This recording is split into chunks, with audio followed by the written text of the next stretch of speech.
I say, welcome to New Realities. This is another Wednesday night roundtable, the ET roundtable, with some of our regulars and some of the people that are just joining. And I'm glad everyone who's been online for the last couple of weeks are also here joining us. But let me introduce, well, our regulars, of course, Steve Spear, David Metcalf, Henrietta Weekes, and occasionally we have been joined by Mary Edwards and Barbara Lamb, who's on the phone, and some new people. Willow, actually, Willow, even though I've known you a long time, I don't know your last name. Unmute yourself.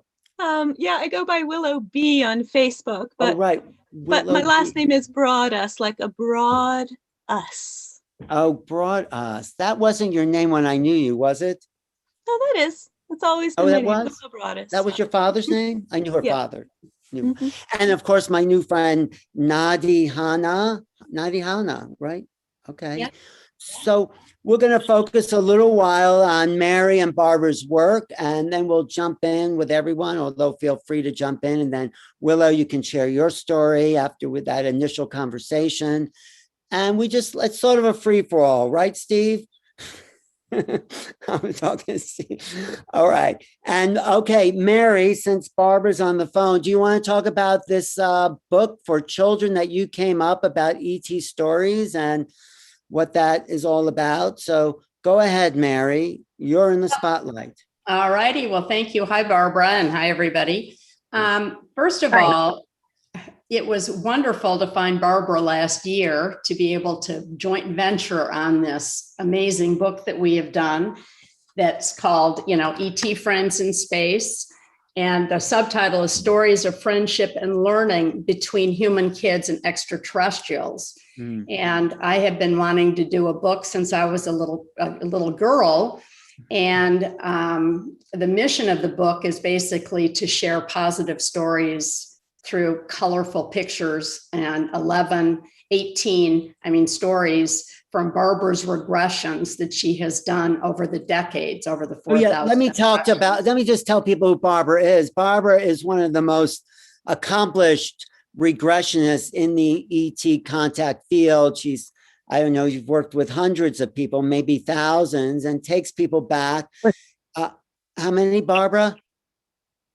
Well, but to over 2,000 people, and then some of them have done a lot of regressions. So it's well over 4,000 regressions just to people's experiences with extraterrestrial beings. Right. And the people that you put in this book are some of the most outstanding stories you've heard from children? Yes, from children, definitely. So most of the people I've actually regressed have been adult people, but some of those people in their regressions go back to one of their childhood experiences, being visited by ETs and taken away for a while. So that's how I know about a lot of the childhood experiences, plus the fact that I have interviewed and even regressed some children to their extraterrestrial experiences. So I've gotten this information for the book from children and from adults, from their own childhood experiences. So as far as I'm concerned, these are real experiences that real people had. And in the book, we have included 18 different scenarios that children have experienced in their encounters. So when you say in the book, these stories are based on real accounts, they definitely are expressed by real accounts, real regression, retrieval of information. So we can consider those really true stories, true accounts. Right. So, Mary, why don't you talk about some of the most outstanding stories in the book that you have there? Like, I But, definitely mean- will in a second. Okay. Let me talk just a little bit about my background for a second. Barbara maybe Sure, has more to yes. share about hers, but let me just go a little bit into my background, and then we'll Yes. both dive into the book after we hear a little bit more about Barbara after, and then all of you. Some of you know this, but I'll just say briefly, I'm an artist and a longtime interior designer. I received a BFA, a Bachelor of Science, and an interior design graduate degree. I've designed thousands of projects to help people feel at home and expressive of their own unique styles, really. I participated in designing the interiors of the International Space Station for NASA many years ago at Moffett Field and Johnson Space Center. We did the first mock-up to test pupillary dilation, heartbeat, and people's different responses physically and emotionally, psychologically to different environments that we set up over 2 years. And then we tested 1,432 people in different environments to really see what kind of personalization in an International Space Station could actually impact. We had Earth ground orientation. We had a team of 25 people, from window specialists to psychologists to me as the designer. And so we really tested, tried to scientificate how art and aesthetics in a functional, practical space station could actually be more productive and a more of a safe place when you're in isolated and confined environments. And the reason I'm only bringing that up is I had so many people call me all this year during COVID and said, Mary, remember all your 5 years, a long time ago, you worked at the space station at NASA. Does this feel like it? And I said, yeah, so many people felt so isolated and confined. We were tasked to de-stress astronauts in space. And I had so many people calling me saying, how do you do it? And I said, well, I'm lucky that I'm alone and my kids are grown and I have a big patio that I can go hang out on and a pool I can walk up the stairs to. But most people, it was literally a lot of the same psychological issues, some of the same traumas of boundaries, of cultural things. No, they hadn't had a system to set up living on top of each other in an isolated and confined environment of even a home. And some people were really trapped inside. So anyway, I grew up with a father and grandfather who were rocket scientists, and who I was inspired from an early age to be interested in space, as I've mentioned. Also in early childhood, I had encounters with extraterrestrial beings that did not know who they were or what they wanted from me back then. During childhood, I gradually realized that I was having encounters with ET beings on spaceships and that I am actually an ET human hybrid. I also learned that I have 8 hybrid kids, some of who live on Earth as adopted children and some who live on another planet. I have compassion and concern for children who have visitations by strange beings and are taken away from home by those beings, especially those children who have no one who believes in their real happenings or their discussions that they try to have. So the intent for creating this book goes back to my childhood of having a rocket scientist father and grandfather and a mother who was an artist who never spoke to me my whole life. So it was 70 years of my own disclosure that some of us are all going through sort of together right now in a lot of ways. From my first age 5 visit on craft from Chicago, Illinois, and then at 6, and then at 10 years old, where they actually took 30 eggs of mine where my hybrid kids came from. Wow. So I was one of those people who were ignored, made to feel crazy, made to feel alone. I suffered terribly, like being alone. I painted rocks and paintings of orbs and planets my whole childhood to keep my sanity because I knew other things were going on. I think we're all here empaths and have lots of different special gifts or we wouldn't be sitting here. So I knew back then I had been on a craft. I saw my dad up on craft. Barbara is here. Hi. Oh, you made it, Barbara. Yeah. So I have had these memories my whole life. Hey there, you made it. And so this book is for all of us who are experiencers, who have had sort of scary, alone upbringings. I finally actually myself got it tested 2 years ago for post-traumatic stress disorder, and I have a severe case that I've been working on a lot. I worked with homelessness and vets in the community, veterans, for 35 years, so I was familiar with it, and I knew I had it. But I had to basically wait for both my parents to pass, for space to come back, to find Barbara to do this book with. We clicked, and this was your idea, and then Barbara added some of her stories and her. Well, yes. Well, I was hoping to find somebody, and I had met her at a Conscious Life last year and talked to many different people, called her several times, went and met with her and said, "Are you up for this? I'd love to do this. This is the perfect pairing. You've done this forever." And so we agreed to move along and do it. And it took us the last year of picking out the best stories she thought and my illustrations to be able to really create a positive and an aid for parents and kids to be able to share together these experiences. Right. Well, let me talk to Barbara for a second. Barbara, what is really outstanding in this book? What stories particularly pop out? And what was your gosh, well, yeah, there are so many stories. And I want to say I'm very pleased that my computer finally behaved. And here I am with you. It's nice to see you. That is so frustrating. It's okay. You look great, Barbara. You actually really look good. You keep looking younger and younger. Actually, amazing. As I get more and more stressed with computer problem. Anyway, thank you very much, Alan. Well, we have 18 stories in the book, and each one is illustrated by a full-page picture and then a caption. Thank you, Mary. Yes.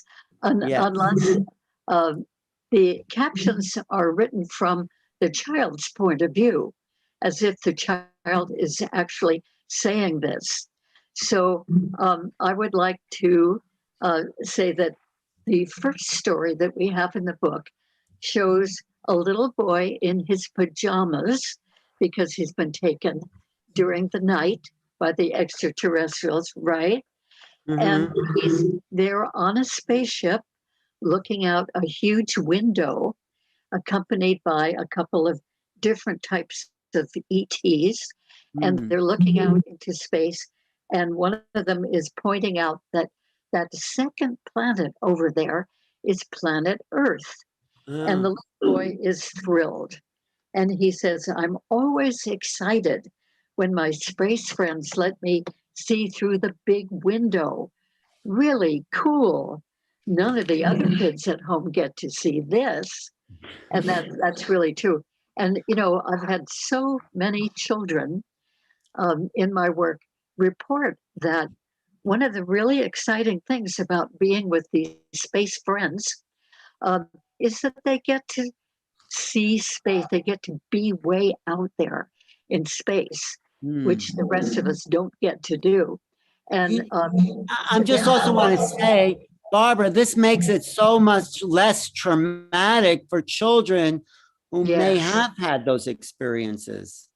Yes, and that really is a big part of our intent for Mary and me, that we want to validate the children's extraterrestrial experiences.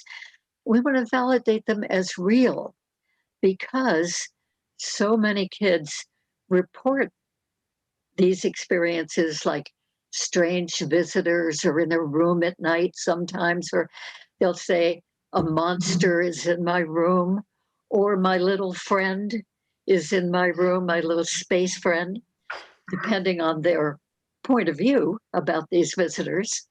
And here's a picture Mary's showing of a little girl sitting up in bed, and there's been some rays of light coming through the window, which is very, very typical. Sometimes they are little orbs of light that come in, or one big beam, or little tiny lights like little fireflies. One person has described them. And then there are these little beings standing around the bed. And that's when the experience actually begins. And so these people very often, or these children very often tell their parents the next day, oh, my space friend or that monster or whatever came again last night. And so often children are told by the adult that, oh, it must be just their imagination, or, oh, you must have an imaginary friend, or, oh, it must have been a dream. You seem to have a lot of those dreams. So the child, in other words, doesn't get heard. He doesn't get believed. And that's very baffling for the child, whether it's a boy or a girl child. And as Mary has expressed too, it's really difficult when there's no one who believes you about these experiences. So there's really no one to talk to, and you're alone in the experience. And even if you mention it to friends at school or to a school teacher, if you're a child, that teacher doesn't resonate with it and doesn't believe it either. So we feel it's really important to educate as many people as possible, parents, teachers, adults, children, teenagers, old people, everybody, about the fact that this really is a reality that millions of people in the world, as some of you very well know, are having these visits by and being taken away by the extraterrestrial beings.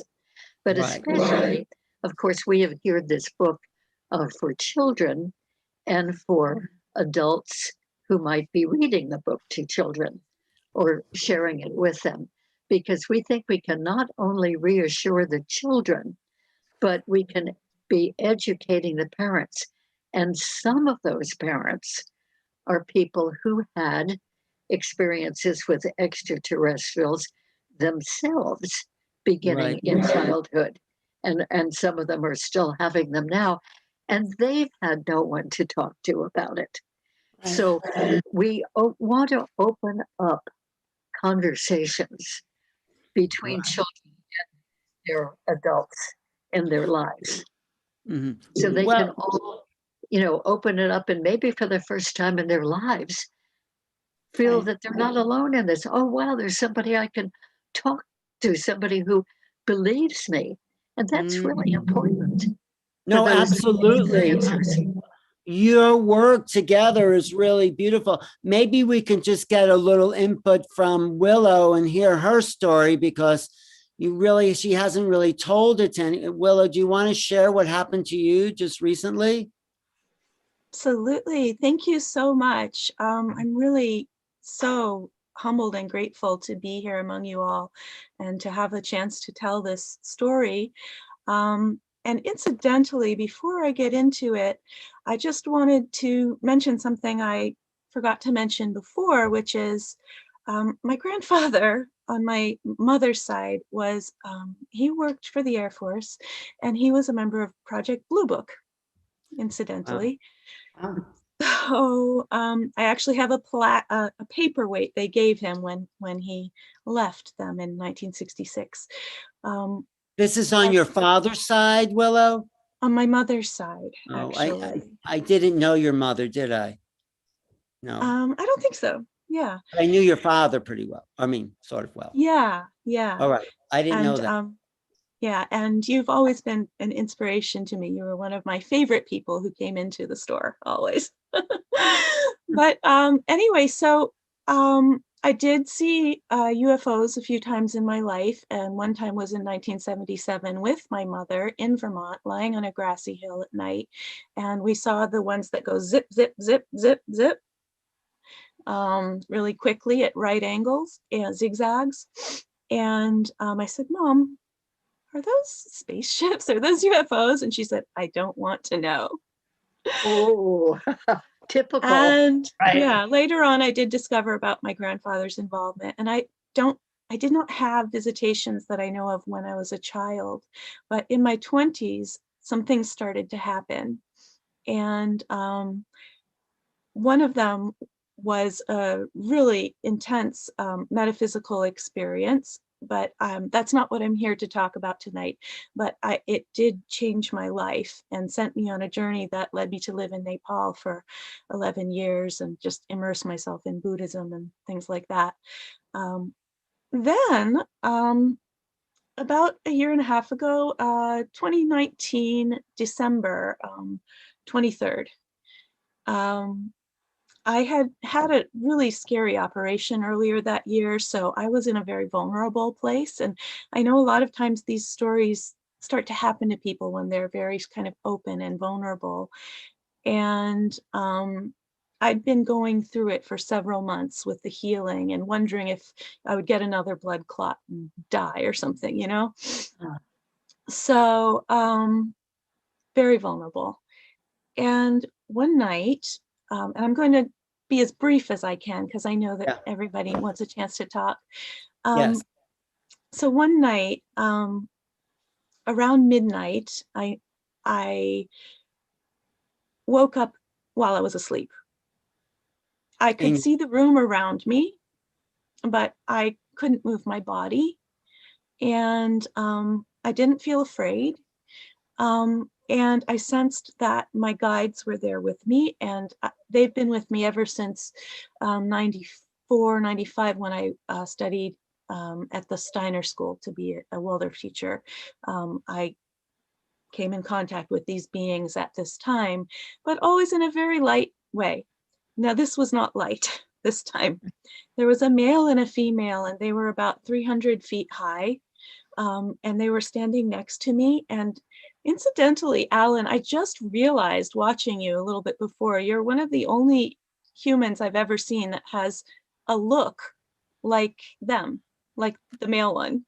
I guess that's that a good thing? It's a beautiful It is. thing. Only Yay, 300 Alan. feet high and wearing some kind of robes. 300 feet high. That's huge, 300 feet least. high. They That's were- like the size, that's Yeah. way up to the sky, 300 feet high. Well, But- we were in another realm. I was out of my body. Oh, So I see. I was aware of my body and that I couldn't move my body, but I was also in another realm at the same time. I was standing there and they were standing next to me. And in other experiences with them, they've been normal height. They can change. And they were showing me something. And what they were showing me is what they want me to tell people about. They didn't instruct me. They encouraged me to tell people about this. And what it was a shape. And let me tell you, they showed this to me for 5 hours. This was a 5-hour-long experience in which I couldn't move. Wow. And every time I wanted to say, oh, I just want to close my eyes, I just want to go back to sleep, they would say, no, look here. And I would look again.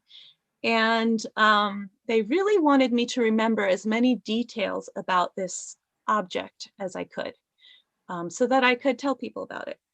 And so what it was a big sphere made of smaller spheres. And each sphere was like a bubble. So it's like a giant ball made of lots of little bubbles. And they were sort of a light latte color. And each one of them was what I learned later, I didn't know the term at the time, to be a toroidal field. Each one of them was a 360-degree fountain. I called it a fountain. So it fountains up and it goes back down and it comes up through a central channel and it goes around. That's like a Nassim Haramein double toroidal motions. Yes. Yeah. And also Heart Math Institute talks about it a lot too. Right. And we each have one, which if we develop can be like 30 feet wide or something, plus a second one for our heart. So I learned all this afterwards because I was fascinated after the experience. So then they said, look deeper. After I finally got that, it took a long time because I was sleepy for me to get that. And I said, look deeper. So I zoomed in my view and into the toroidal field itself, and I saw that it was made up of like just infinite numbers of strands. And those strands were each, when I zoomed in a little further, each of those strands was binary code. So I knew in that moment that it could be DNA, it could be Fibonacci sequence, it could be any type of code. But what they wanted me to understand was that it's code, and binary is something I would recognize as code. So then I zoomed in deeper to take a look at the code, and I can't read the code, but I could see it happen in segments. So it stopped, and there were like little double lines or something to say this is where one segment You said stopped. there was something disturbing about it. What was there disturbing quality to that? Nothing. Oh, so it was an evolutionary interaction. It was a metaphysical, these were metaphysical beings, and these are metaphysical beings. And I like angels or creators. And when I asked them, what is this that I'm looking at? And there's meaning behind, before I get ahead of myself, there's meaning behind the code. It's that each is the story of a life, and that every single strand is connected. And I asked, what is this that I'm seeing? And they told me it was all of creation. So it left me with all kinds of questions. I've written a chapter about it, was this sort of a model of all creation so that I would understand how creation works? Or was this, in fact, we're standing outside creation and looking at all of creation? I don't know that any of that totally matters, but just that the message got through of how it was shaped and how it was formed and built, and each of that, the many, many lives, the many, many strands are connected, and each toroidal field has a way to sort of jump and link into the others. And, as I've been studying this stuff more, I realized that if you see it from a different perspective, it's actually like the brain or intestines, like wormholes that travel around. So that's the gist of it. Well, thank you. I think all those stories are evolutionary. It changes and shifts the brain pattern, the vibratory field. That's the toroidal form. So I'll go back to Barbara and Mary, and then I'll get to Nadia after that because she has some stories too. But is that the kind of examples you put in your book of these experiences where children have an evolutionary epiphany or interaction? Would you say that, Barbara and Mary? Well, I'd love to mention the one in this one in the book here that was, it's a favorite of ours. This was one that's been well written all over the world. That happened it says my cousin lives in Zimbabwe, in Africa. One day during recess, a big silver ship landed near the school. Near the school play yard. A little gray man with really black eyes told her to tell everyone to take good care of our Earth. He said our Earth is in trouble and needs everyone's help. And this, he went there, anyway, it's a whole story, but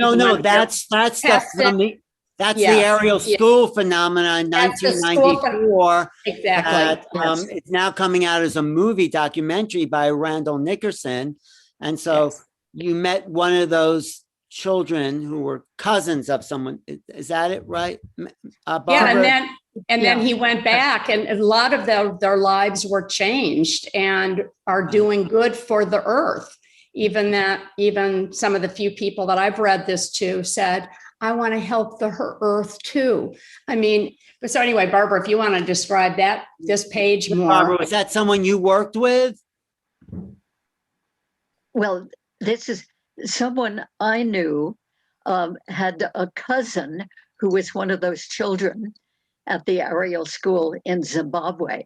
But also for many years, I've known Randall Nickerson and have been following his work. And I know that he's gone down there a couple of times at least to interview those children who are now adults. And so he's been able to find out how profound that experience was for those children when the ETs landed next to the schoolyard and came and actually talked telepathically to quite a number of those children. And they were all witnesses. I mean, this is a real life happening. And Yes. so, yeah, People so like I John did- Mack. John Mack went down there. A lot of people went down there to talk to these children. So Yes. now it's what is that, 20 years later or more? And Yes, well, that happened in the early 94. 1990s. So, Yeah. and Yeah. I have come to know one of those little girls who has grown up now, beautiful young woman. And we had a long conversation Well, about that.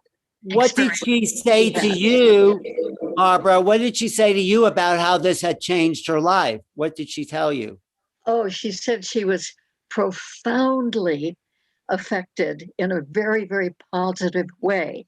Well, first of all, before the little beings came to the schoolyard, she had never even heard of there being anyone else alive in the universe.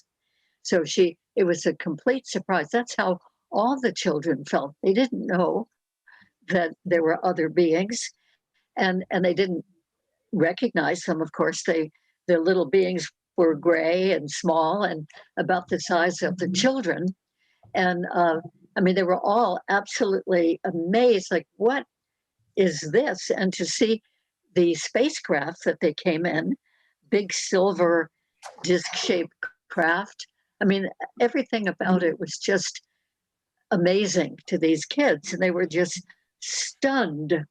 And then the fact that these little beings were talking to them individually, just with their thought. You know, they never heard any words come out of their mouths. Anyway, the young woman whom I got to know just a very few years ago, when she was visiting from South Africa, she obviously had been enormously impressed and changed in a very metaphysical, spiritual way. And we had lunch together and a nice long conversation. And during lunch, there were tears streaming down her face, talking about the experience and what it had meant to her, you know, opening her up to the whole cosmos and to the fact that the cosmos is full of life, and that Yeah. some of that life gets here and comes, and that some of those life forms, like the ones who visited them, are extremely concerned about planet Earth and Oh, what we're doing to the Earth. Wait, And I'd they're like concerned about to make a humanity. comment too in wait, a minute. wait, before you make a comment, Dave said he has to head off. Dave, I always appreciate your feedback. sorry. Is there anything you want to just add before you leave? Well, I wanted to say thank you. I always love when Mary and Barbara are on, and it was good to hear from Willow as well. I'm really interested in hearing more. I'm gonna have to watch the rest of the show later. Well, next week or the week after, Henrietta, we're going to try to get Tom Campbell and who else? Henrietta, wait, unmute yourself, and then I'll jump.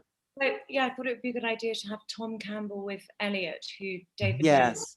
They'd make a good pair, and they've worked together, and they'll have a lot of perspectives on the phenomenon. We'll try that for next week. Okay, and then I also want to say, David and Steve, me and Henrietta are trying to, and this is what Nadia is also studying, a kind of develop a kind of intellectual but not linear understanding of the phenomena that is outside the box of categorization from what we know before, but try to see it from I would say, what do they call Ken Wilber perspective? What's his Logical perspective. integral, yes, an integral sort of way of looking at the phenomena that takes it out of the old categories and weaves it into a different and new understanding. That's sort of been the theme, but it's also great to talk about experiencers and experience, because that's where the reality is. So so jump back in any time, David, and Wait, and talk to you soon. Thank you. And then Willow just had one more point to the story, then you, Mary, and then Nadi could jump in. And go ahead, Willow. Thanks, David. David, right before you go, I just want to quickly say, you might want to hear us. It's one important point of the story that I forgot to mention, is that at the end of the vision, they told me, they said, ask it a question. And it was all telepathic communication, but the intention was ask it a question. And I said, well, what do I ask? They said, anything your heart desires. So basically, that's an invitation for us to co-create with all of creation. And none of this is new news, I know, but it's just yet another instance, I guess, of metaphysical beings reaching out and saying, here is creation. You can co-create with it by putting your heart's desire into it. So I wanted to share that with you, David. What was the question you asked then, Willow? What was the question? They told me to ask it a question. And what was that question that you asked? And I said, I didn't know what to ask, to be honest. I didn't know what. So ever since then, it's like a cliffhanger. Ever since then, I've been working on it. But I've been learning ways to ask a question. There are exercises that you can do. I've been doing Merkaba meditation. I've been doing toroidal field and Qigong exercises that are all ways of helping to get your intention into creation. Right. Barbara, you had something to say? What? Barbara? Yes. Willow, anyway, thank you so much for sharing that. That is a beautiful, incredible experience. I think you're very blessed to have had it, and I appreciate your sharing it. Now, when you were talking about the sphere made up of spheres, of bubbles, it reminded me very much of some of the crop circles that have been appearing over the years in England. And we see that again and again, you know, circles within circles, circles overlapping circles. Yes, that is a great example of that one, that the Catherine wheel, we call it. Anyway, I have researched crop circles personally in England every summer for 27 years. Actually, me and Barbara met in a crop circle in England. Yes. She was coming out. I was going in and she said, oh, I said, I'm from New York. She said, oh, there's some people here from and then there was Barbara right there at the entrance. So that's our history, some of it. Isn't that funny? So, I know. It was such a happy, wonderful thing. And to meet Alan right outside of the crop circle. Yes, in Avebury, is not far from Avebury. Yes, Avebury, Avebury Truslow. So we go way back in that sense. But anyway, Willow, so many of the crop circles, as you apparently know, because you've got a book of them right there. That's wonderful. They do have that whole idea, and so many of them are highly spiritual designs, in my opinion. And we don't always know what they mean, but the geometries and the symbols are absolutely remarkable. And what a terrific experience you had. Really pleased to know about that. And just to quickly speak to that was another thing I realized from the experience, was that what I had seen was actually the fruit of life. If you go into sacred geometry. So then I went back into sacred geometry and the flower of life, the fruit of life. And that is also, like you said, that's shown in crop circles. So it's good. It's all connected. Yeah, yes, Steve, and then you, Mary. Wait, Steve, go ahead, jump in. Just really quickly, Willow, when you were speaking about the spheres connected with filaments, I thought of Indra's web, right? Yeah. That's what immediately came to mind. I said Indra's web is mirrored balls, and you had cream circle. So that's it. I've never heard of this. Indra's web? Indra's web, where every point of creation is connected to every other point of creation. And so that's part of Indra's red. I guess, Mary, Nadi, do you want to share your story? I'm just grabbing something I want to show you. Okay, go ahead, Nadi. We'll talk to Nadi for a second. Thanks for joining us today. I just met Nadi in Sedona, but we had a ET cosmic connection. So go ahead, Nani. Oh, I'm so excited. There's just so much I want to say. First of all, Willow, thank you. It sounds like you dipped into the Akash. That's how I was interpreting it. And that is just such a beautiful experience. And Barbara and Mary, I want to say thank you so much for the work that you've done in the world. You're right up there with Mary Rodwell in my world. And part of my experience I wanted to add is that I spent over a decade as a therapist on an inpatient treatment facility. And so I've worked a tremendous amount with trauma.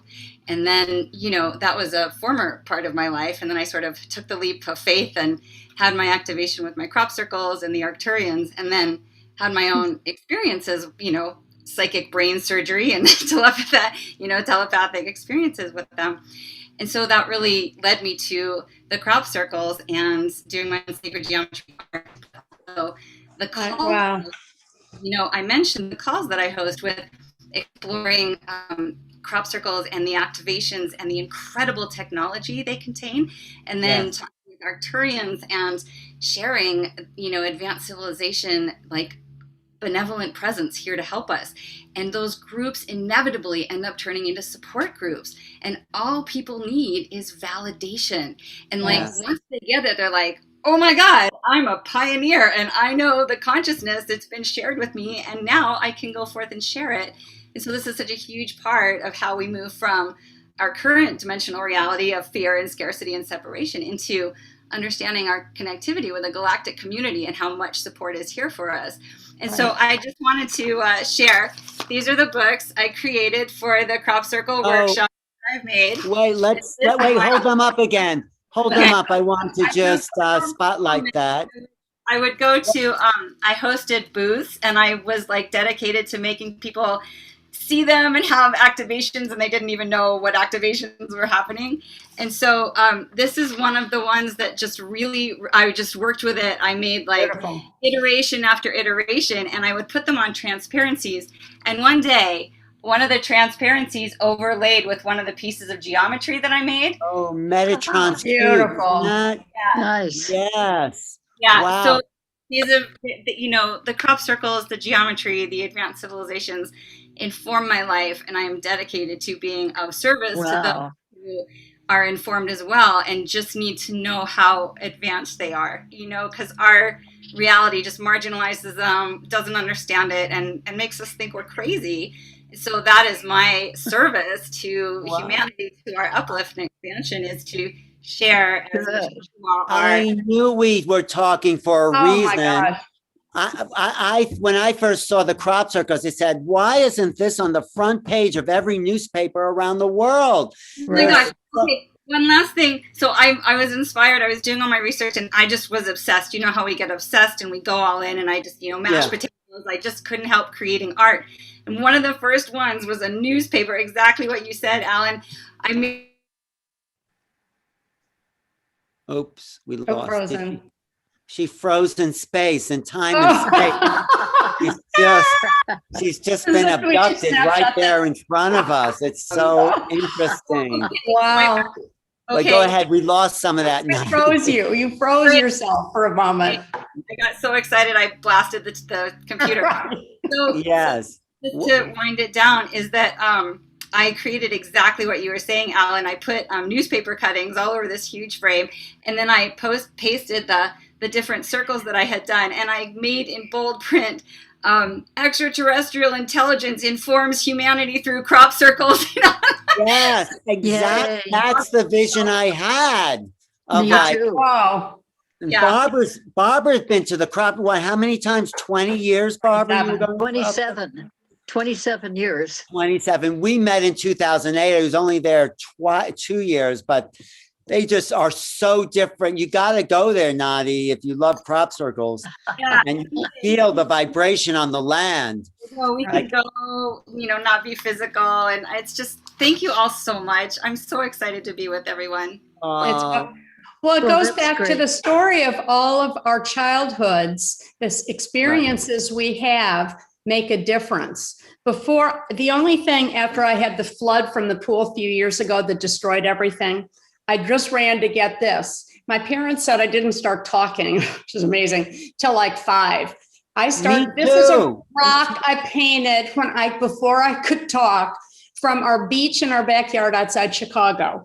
I had thousands of them. And I can't believe this is the only thing I have from my childhood.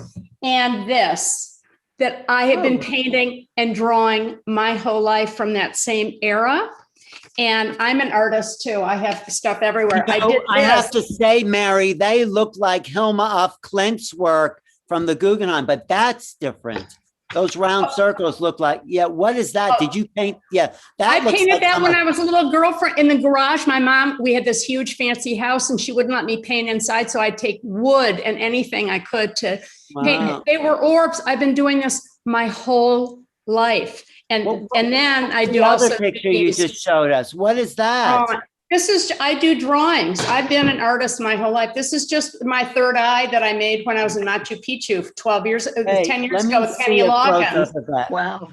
Let me just and see people, this is my universe. This is what I dream about. What is that? Is that a third eye? I did it, as I said, in Machu Picchu. Kenny Loggins said, "What the hell is that?" I said, "This is the whole universe. This is the planet. This is Earth here."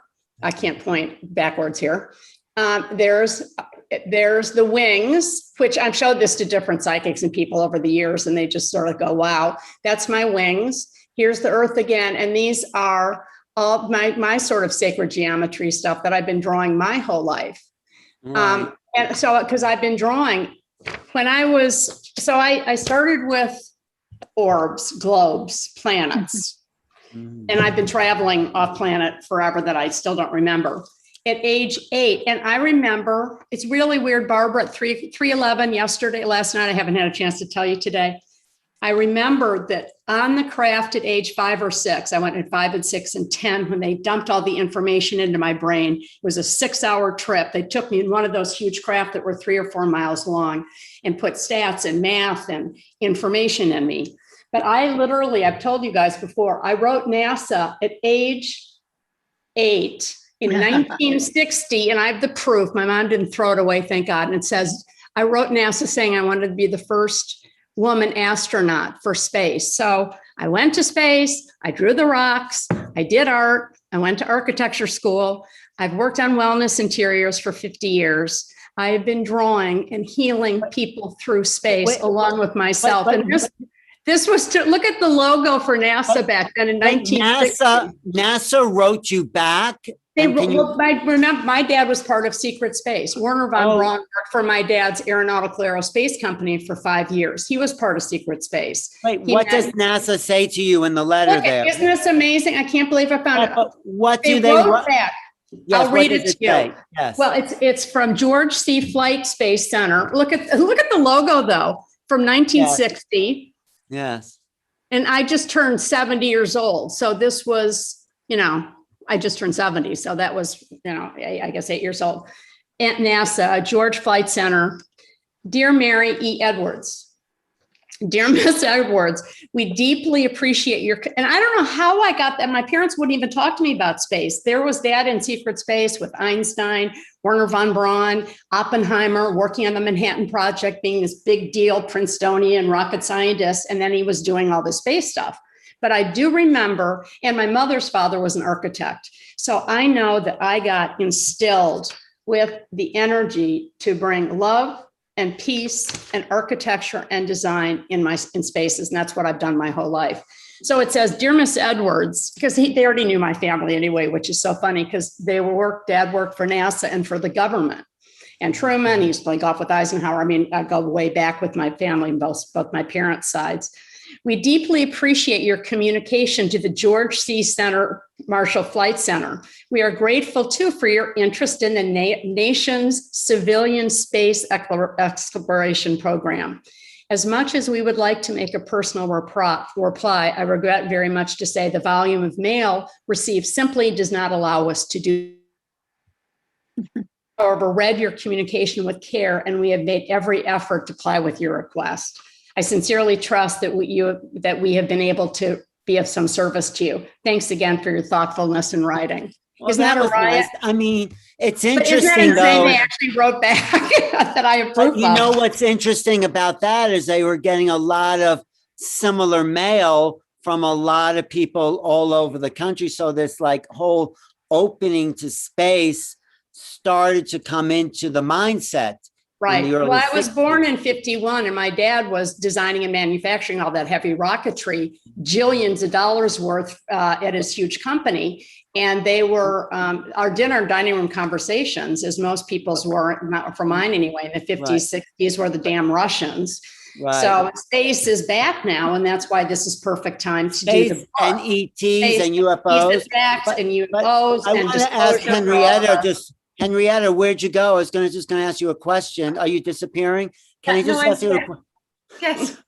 No, I mean, imagine, because you had some traumatic experiences as a child, but if you had Mary and Barbara's book, do you think that would have affected you differently? Because it's only recent, because you blocked out all those contact experience until pretty recently. I have too. It was awful. I remember them poking, but they've been coming. The Palladians have been talking to me for 15 or 20 years. I know, so I'm just asking Henrietta though, if the book, I'll get back to you, Mary. No, I just wanted to get her in. No, it's okay. How would you feel differently if you had access to that book?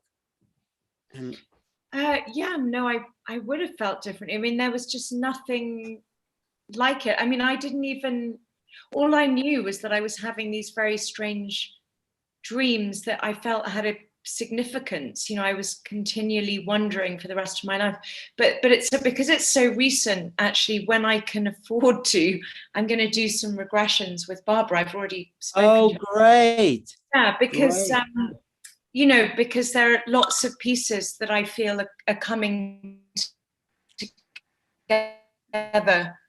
Alan, when you and I went deep into it that summer, or whenever it was, when we really were seeing triangles above your head, that was also the same. She wasn't, Barbara, Mary, you have to hear this.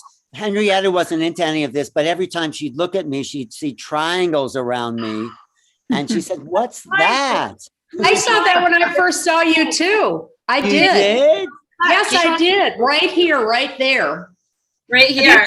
Floating above them, like these three. I've been obsessed by triangles my whole life. I saw that. Idea what was going on, but Alan and I were talking about other things, and I just said, "Look, Alan, this weird thing is happening where I'm seeing triangles." Yes. Anyway, that was before my kind of like descent into, or whatever, into the subject into the possibilities with spaceships and now you can't go anywhere without talking about it, right? Well, no, only if people want it, only if it's the right kind of moment, right? Which keeps happening to me. But if I'd had that kind of a book or people to talk to, like Barbara and Mary, it would have been. Well, that's why we had to do this. I waited my whole life. I've been creeped out by it was weird having people poking around inside me at age 5, taking 30 eggs out and then going back the next year and then going back at 10. And all I remember is this big thing on my head and Barbara knows, she's regressed me twice. I can't unblock it all yet. It'll probably take me another year or two because I'm working on it. I know things don't happen overnight in these situations. Right. But if I hadn't had the Arcturians and the Palladians coming to me and visiting me and coming into my bedroom every few months and really sort of whispering in my ear saying, "It's going to be okay. Keep doing it. Everything you're doing, you're here for love and unity and oneness and consciousness. Keep going. You're doing it. Do the book, do the book." And I don't have anything to write yet until I want to hear what happens. I think Willow should be regressed by Barbara. I know, Barbara, I've gotten you a lot of work lately, the club app, but Henrietta. You should get a finder's fee. No, when Barbara exploded on Clubhouse, like you must have gotten so many requests there, Barbara, right? Yes. With Roderick. And then Henrietta, I'd love to hear what comes out of your regression. Well, totally, because it's a very kind of simplistic dream, but there are other things that keep popping out, and of course, when I started reading the literature, there were so many different, there were so many features that I could relate to, But that summer when Alan and I were talking about, I had a dream of that same childhood room where all these experiences would happen. And this time it was literally like a big old clunky spaceship falling, coming down in front of my childhood window with red and blue flashing lights. But the thing is that I felt like it was a memory rather than a dream. Yes. See, I have the memories too. I know it was real. And I've had that recurring dream that I was blocked because of secret space stuff too. And I only can remember, I've talked to Barbara about 1 million times. All I can remember is lying on that cold table. And my dad was there the first time, but wasn't there the second time. And we don't know if he was cloaked there. But Henry, I'd love to talk to you about it. Henrietta, it was a memory. I'm sure it was a memory. It's hard to sort of like, who knows what memory and dreams are anyway. And imagination, right? Right. And who knows? But all I know is that the dream, it was sort of building, it was meaningful. I don't know what or how, but it was sort of like, I felt, to put it to encapsulate it, like Willow was saying, that I feel that these experiences, whatever they are activations of benevolence. They are. Benevolence. It's all benevolence. We're all here doing the same thing. And as our disclosure unfolds drop by drop by drop, and the countries in the world does drop by drop by drop, we're helping each other. I mean, this is like the 5th time now I've talked about this. And now I put it on my website yesterday, as you know, Barbara, and it was like, oh my God, like taking my design down. If people see this, I mean, oh my God, but we have to be very careful who we tell, because they do. Some people think we're living. I don't think we have to be careful anymore. That was part of the old world. I'm not careful. I tell everyone. I do too. I'm telling everyone too. And what's that, Henrietta? What did you say, Henrietta? Alan's just out of the closet, like leading. Yes, I tell everyone I donated my sperm to be the father of an alien race. Well, also you were the one that sort of announced it in a New York astrology panel, completely different. He went, yeah, but the big thing that we should all be talking about is the alien UFO ET question. I'm like, yes. Yes. Go, Alan.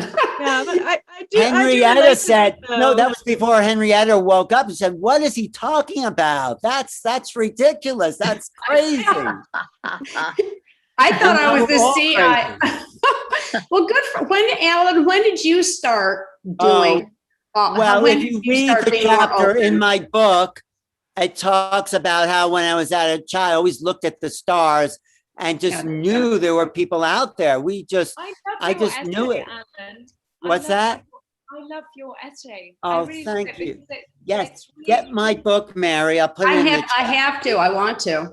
Yes. But how old were you? How old was everybody here? I was 5. How about anybody else? Like 7 or 6 or I don't know. But wait, but I also want to hear, Nadi, you must be a starseed child too, because you just don't tune into crop circles out of, interest. What happened to you, Nadi?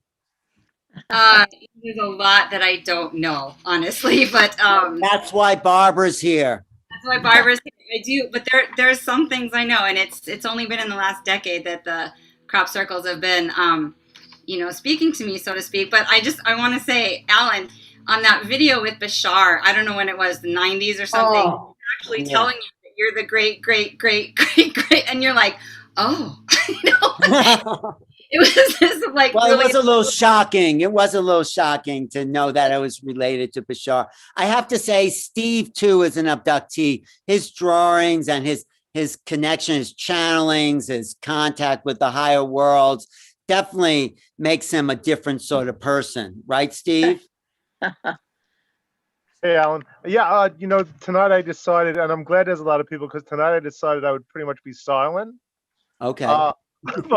But I just wanted to say to Nadi that when you spoke at the beginning about the circle makers, something really heavily resonated with me. And there's a group, and I looked online, I could not find a reference to it, but I know it exists, called the Carsists, Carsists. If you're not familiar with them, they are the circle makers. And that's pretty much all I have to say. I'm going to be quiet. Nice seeing you, though, Barbara. You look good. Yes. Thank you, Well, Steve. Go ahead, Nadi. Yes, Nadi. I got that written down. Thank you, Steve. And I also wanted to add that a little bit before I started talking before, I just had this huge wave of love for this conversation, for everybody. And it's got the frequency of the Arcturians. And I know that there's so many at this party beyond what we can see right here, right now. How do you know they're Arcturians? Like, what's the signature? I feel it too. Well, I work with them primarily, and so, it's like learning a language. It's like all the civilizations have their own frequency, and so I just know the Arcturians. I know how my body responds and how my heart just floods and has an awareness of their presence. So it's all sorts of different telepathic knowing levels, But I really just wanted to add that there's information coming through us, all of us, and holy cow, Steve. Wow. So, Let me Awesome. wait, hold that up. I'm going to spotlight that, Steve. 1 second. I'm just going to spotlight that. And Beautiful. what are you This is what I did showing us, Steve? While we've been sitting here, that came through. So that's Are those Arcturians, Nadi? Beings came through pretty quickly, so you figure it out. I don't try to figure these things out. And also, I'll just show you one more and I'll be done. Because this is the one I'd start. And this one too came through, but I have to look at that later. It's Beautiful. Anyway. So you just draw in there, but okay. Thanks, talking. Steve. What were you saying, Nadi? Thanks, Steve. That's amazing. Yeah, that's some juicy stuff. I just wanted to add about the crop circles. So this one in particular, I don't want to that was my logo for a while, that crop circle. No, this is the sigil of my fleet. That was my logo on my letterheads. Yes. I have to show you my triangle too. That's somewhere over here. That's why Henrietta saw the triangle. That's triangle. That's the sigil of your fleet. Explain that? I know the triangle. Well, actually, it was really fun because I went to the Resonance Delegate retreat 2 years ago, and him. And he kind of cornered me, and he was like, "You need to know some things about yourself. First of all, you are the commander of an armada, and you need to remember who you are." And at that retreat, I was like, "Okay, can you guys give me a signal?" And I woke up with this just blazing across my awareness. And so, beautiful. Yeah, at the so I would host these crop circle weekends, and I went so far as to design it on the dress and sparkles. Broadcast the sigil, because all we need to see them, and then it activates all the subtle sensory systems that then we can progress. But so Alan, of course, we're on the same ship. We're all on the same ship. Well, yes.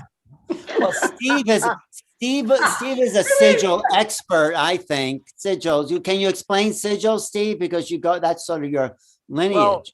Well, just really, I was going to remain silent, Alan, but I know. I'm pulling you out into public. I don't know. Tradition. I love. Go ahead, Henrietta. Go ahead. Well, no, I love how it happens that Steve has made a decision to be silent, and then this is, when we really must hear from you, Steve. It's always valuable to hear from you, but we must. Yes, I agree, Henrietta. Yes. I'll be silent. No, tell us what a sigil is. Well, there's a couple sigils sort of like magical emblems, but a lot of people do the sigil work by taking a name and then putting all the letters together, reforming it. Austin Osman Spaz was a big one to look up for sigils. Those are the traditional magical sigils, but Austin Osman Spare, S-P-A-R-E, if you look at it, was you'll get a good idea of the more magical sigil working. Well, thank you. Actually, someone on the chat, Nadi, says Commander Nadi. You can look up Commander N. The YouTube chat if you can look. Yeah, Willow. Yes, go ahead. I just think it's very interesting that triangles and sigils are coming up tonight, because ever since this experience happened, I've just been on a path, and I was getting some healing done a few months back, and I had the most intense Reiki session. And during it, I started to see eyes, like the Eye of Hathor, and Right. and a tetrahedron. Speaking of triangles, Right. very powerfully, very strong, and it was definitely speaking to me that, you know, the symbols are the way that the Hathors are communicating, in addition to tones. Oh, that's So, interesting. yeah, and so I think, you know, maybe There's the Hathors right there. so And what- colors too. It's not only music, it's color and its form too, right? It's all the yeah. multidimensional senses. Well, Tom Yeah, Canyon so is one of my favorite. You know Tom Canyon, right, Willow? I didn't know of him at that time. So I told my aunt, who knows a lot about this kind of stuff, I was like, I've had this experience. I think it was the Hathors. I'd heard of them from watching a television show, and Ancient Civilizations. Right. And I Well, was very much intrigued by them because I'm also a singer, and I yes. do a lot of toning. So anyway, though, just the fact that the symbols are coming through to Yes. try and wake us up somehow. That's the language they speak. And Steve, yeah, Steve. I won't be silent for a moment. I'd like Okay. to talk about just the hypersigils. Yes. You know, a lot of what we do with sigils are two-dimensional usually because they're line on paper. When you speak about the three, when you brought up the tetrahedron is sort of so important for people to understand. And you know, it's the fourth point is the new point in space that gives degrees of freedom. And you know, Bucky Fuller speaks about that a lot, and he says I that don't, that three doesn't exist. I could play the little clip. It's from one of his lectures. He says three doesn't exist because it immediately becomes four. Many times on this show, I've spoken Maria Prophetess's, the alchemist's words. Out of one comes two, out of two comes three. Out of three doesn't come four, but all numbers comes from three. So Well, this is what Robert Lawless said. 3 is the first number. The 1 and 2 are not numbers. where we are culturally, Alan, the three becomes first number. The first number was one in that other realm of physics that we were in. And as we have an emergent sort of consciousness, emergent culture, these numbers develop, get deeper. One becomes subjugated into the mulch in a way. Two becomes subjugated into the mulch. We just integrate it so much that it doesn't exist anymore. It's part of us. So, and then three becomes, and we go, oh, and then we think we get it. And then three becomes subjugated, and we're in 4 and 5. It's always the next one that we think we're in 3, we're in 4. And we think we're in a triangle, like we were talking about triangles, we're actually in a tetrahedron. If we think we're drawing sigils, we're actually drawing hypersigils. We might not be aware of it. Right. We're in a Merkaba, two tetrahedrons inverted and intertwined. Well, that's why I say about even we think we're in the 3rd dimension, but we're actually in the 4th dimension, which I call the emotional realities. And when we're in the emotional reality, you have to understand that the spiritual overlay to generate those emotions are really the 5th dimension that we're moving into, or that we're actually a part of. And the spiritual aspect of it is also gets integrated and subjugated, and we forget that it's spiritual. And there's a new realm of spirituality. Plus Ultra. Tracy Twyman website was Plus Ultra. There is more beyond. Do not stop and rest where you are, be it 1, 2, 3, 4, or anything. There is more beyond. Let's keep going. Well, that is why over the last couple of weeks, I had Grant Cameron on the show and Michael Grosso, and we're saying this whole idea about ETs and UFOs and whatever's out there is a sort of fabrication of a personal mythologies that reference something we cannot comprehend. Does that make sense to you, Barbara? I know you work in that realm a lot, but there's something beyond what we're labeling these experiences. It's all consciousness, isn't it? The Yes. whole big universal oneness of consciousness. We Yes. 3D dumbbell earthlings have got to get up to 4 and 5. That's what this whole age of Aquarius and this But whole not to get ascension stuck is. in the categorizations. No, I mean- it's consciousness. It's always Yeah. been energy. And every past, present, future, 1, 2, 3, 3, 2, 1. Right. Everything is happening all at the same time. It's all now. Well, Now. we've spoken about atemporality. Yeah, Atemporality. And if you really go deep into what atemporality is, you realize that it's all happening at the same time and nothing's happening at the same time because Right. there is no time. And because there is no time, there is no movement. I'll just say that I will counter you a little bit, Mary, and say that it's not all, maybe it's all consciousness now, but we have to go beyond and try to understand what happens next. Yes. Right. So consciousness might be the paradigm we are in now. The next paradigm will be different. And let's be open to these new paradigms. I agree. So reality. Well, it's true. It used to be frequency. Now it's consciousness. What is it going to be next? You're right. Right, There's always right, a right. terminology because we have to talk about something. It's my favorite quote from R.D. Laing. He said, yesterday the universe was a machine. Today it's a hologram. Who knows what rattle will shake at tomorrow's world, you know? So it's like that. So Barbara, how do you talk about that to people who are having experiences, and then on the higher realm, it's all consciousness, it's all part of something bigger? Do you include that in your work with people, Barbara? Well, I do. I talk to them about that. And I think that most people are willing to go there too. In other words, they've been sort of trapped in their own personal experience, and it's had great limitations to it.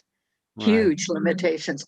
So when we talk about these concepts, it's like they feel a sense of relief, like, oh, release. there's a much bigger picture that my personal experiences are part of.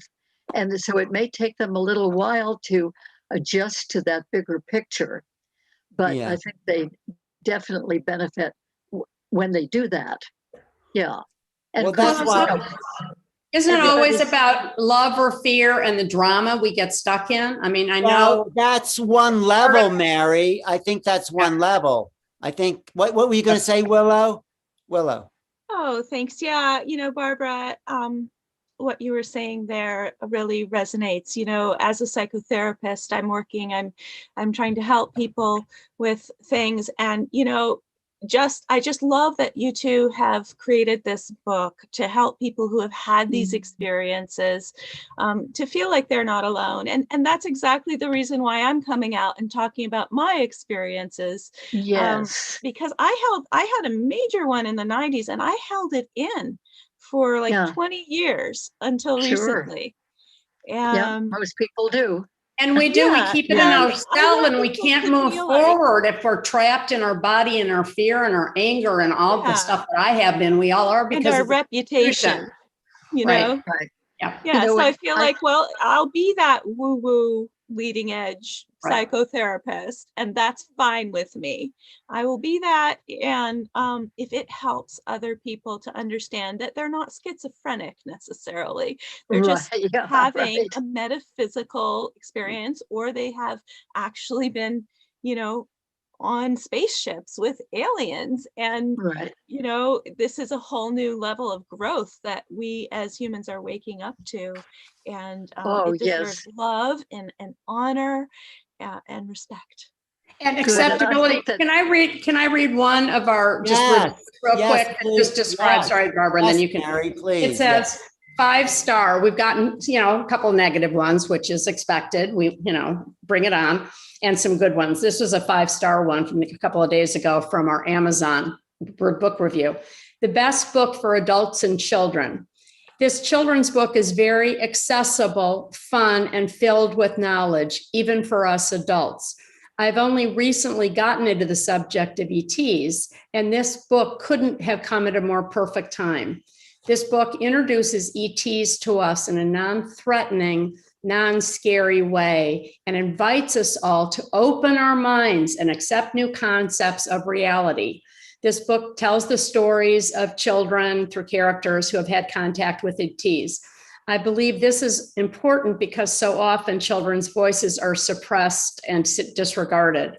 I encourage everyone of all ages to buy and share this book. Even if you don't believe in ETs, it's a great conversation starter and an opportunity to examine what you truly believe in. Thank you, Barbara and Mary, for creating this. And that's not for this, it's just, we've all been waiting for this, for our own disclosure, for this country's disclosure, to let go of the pain and the fear and the lockdown of information that we've had. You know, Barbara's a little older than I am, but I've been in exactly 70 years of secret space, literally. I mean, it's gone on for millions of years, but we have had it all locked up, painfully so. And we've all been hurt by that, by not, you know, I've been going to psychics for 50 years and they'd say, oh, you're a starseed and a baby mama. And I said, yeah, but whatever happened to me is just so weird. And I want to let go of whatever pain and fear I have. And I'd say to my kids, I said, you know, this dream keeps reappearing and I'll figure it out someday. But I think that's why this group is so important and our book is important. And this conversation we're all sharing right now is amazing, helpful. Right. And every person who comes forward, like you are coming forward, Mary and Willow and others, every single person who comes forward and talks about their part of reality, this part of reality for them and their own experiences, that's all to the good, I think. It and is. At the UFO conferences, which I've gone to so many of, starting in 1990, and have spoken at many of them. I also started the experiencer support groups back in about 1995 at the big International UFO Congress. And to my surprise, the first day we had one of those experiencer support groups, there were 60 people in that room. And that's been typical ever since then, too, that at these conferences.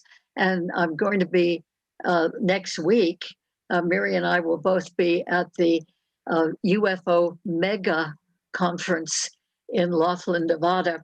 It's a week-long conference. There'll be at least a few hundred people there. And I'm conducting the experiencer support groups there as well as giving a lecture. But I'll tell you, those experiencer support groups are incredibly appreciated by the people who go to them. Most of them who go to them are people who have had experiences or at least very peculiar happenings that make them wonder if they have had extraterrestrial experiences. And many times in these groups, by hearing other people who know they have had these experiences, they get the clue that, oh yeah, well, maybe I have too, because of such and such that's happened. Anyway, it's coming out more and more, and I think that is extremely helpful. Barbara, I think can I just say one thing? It's so helpful to talk like this too. I've gone to groups and conferences by myself, hiding in the back, and then I've been going to these things for decades too. But to talk like this when you see other people, and we're all pretty normal. This is not, when I went to Contact in the Desert a few years ago, I went to Goodwill and I got sort of my hippie outfit that I had at Boulder in the 60s. And I went, oh my God, I can just put that away because I was afraid. But now it has come out. It's happening everywhere. So anyway, I just wanted to agree with that I think it's different when we're sitting here looking at each other on a YouTube, for me anyway. And now I'm really comfortable with it like today we're all talking. Don't you feel like we're all coming out together sort of with this? Okay, Willow. All right, Willow. Yeah. Oh, are you calling on me? Yeah, go ahead. Alan seems to have flipped, so I'll moderate a little bit. Oh, thank you. Yeah, I just kind of have a question for Mary and Barbara and anyone who has thoughts on this. I've had a couple of very intense dreams where I'm on spaceships with aliens. And one of them was not that long ago. And I feel like it actually speaks to what we're all talking about. And I'm wondering, was this a real metaphysical, like, was I astral traveling? But what it was people like us on a very large spaceship, like a mothership. And it was like the dining area, there were tables all around, like in a hotel lounge. We were all sitting in there, and it was all people like us. I mean, you could look around and you could say, oh yes, these are people who have spiritual connection, who believe in metaphysical things.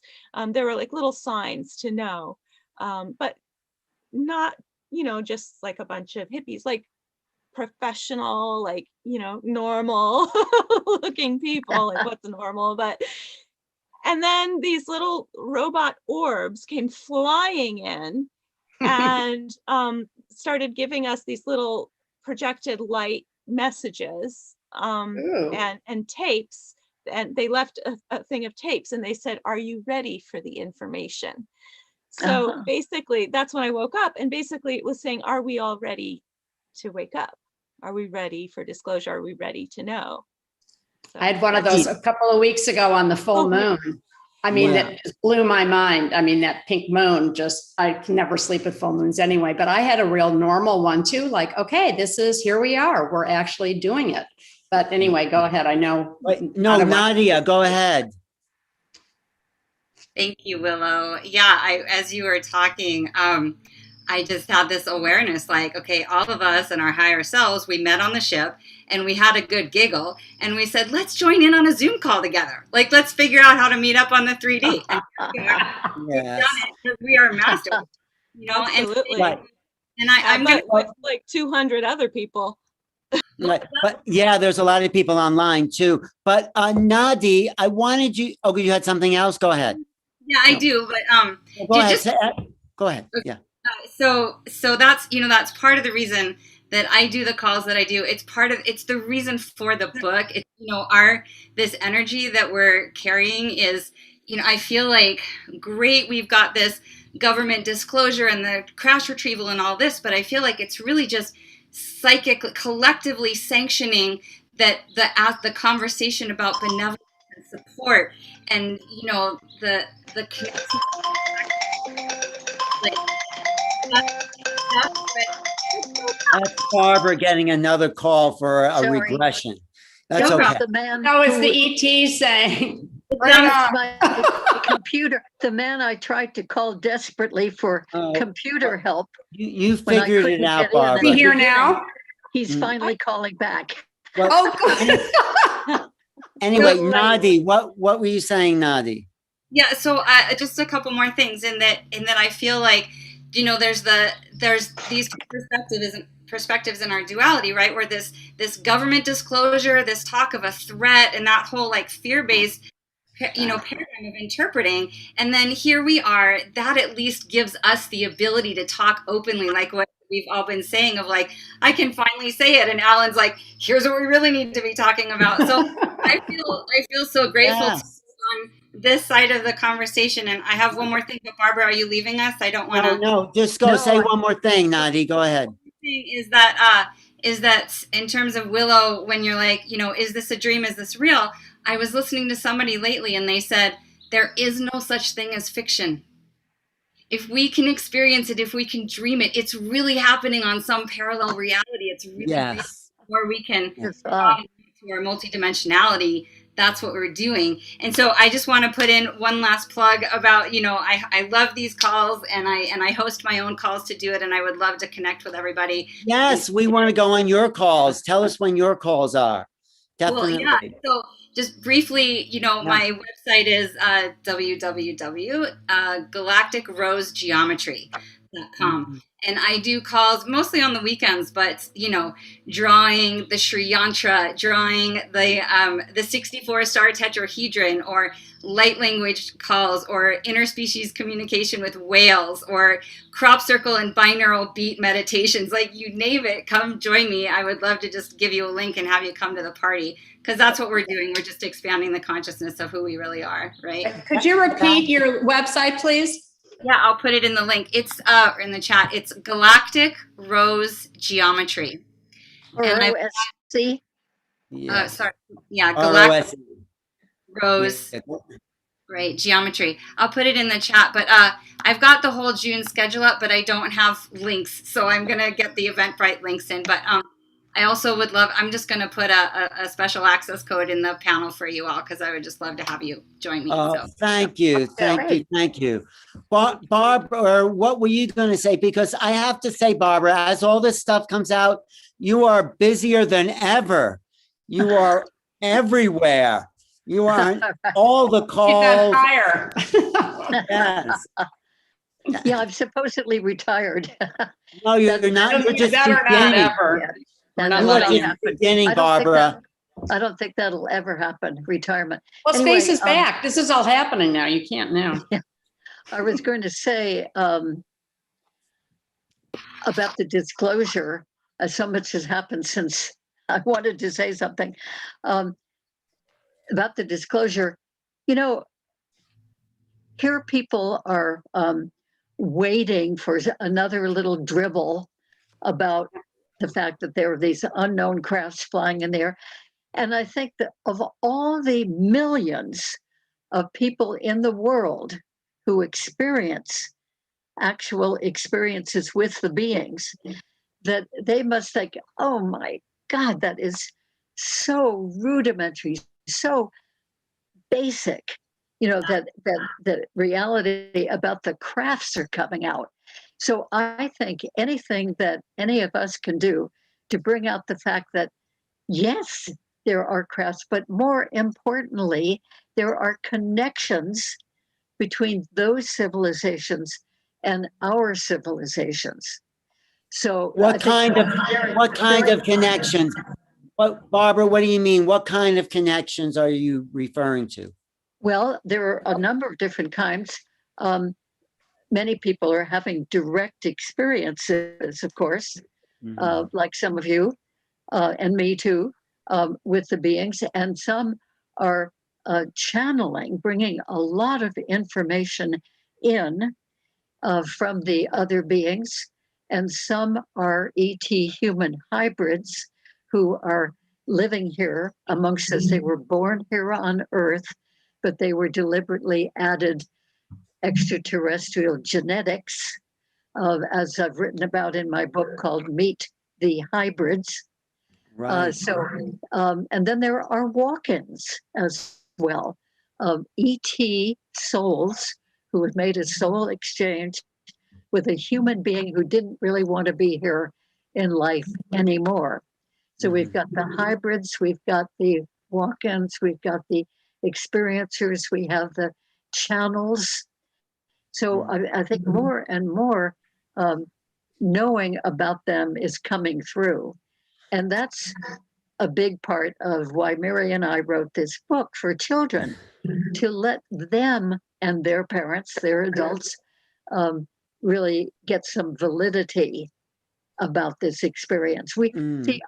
I've ever since been doing this particular regression work since 1991, I've always felt part of my mission here in being here in this particular lifetime. I know I've been in many, many others, as we all have, but in this particular time, it's been a special incentive for me to help to normalize these kinds of contacts and experiences for the people who have them, and to normalize it amongst the public at large. That's why I'm always pleased to be able to give a lecture about this, that more and more people can know about this part of reality, and that anyone who experiences it, no matter how they might have felt about themselves for years, because they thought, gee, am I crazy, or do other people think I'm crazy?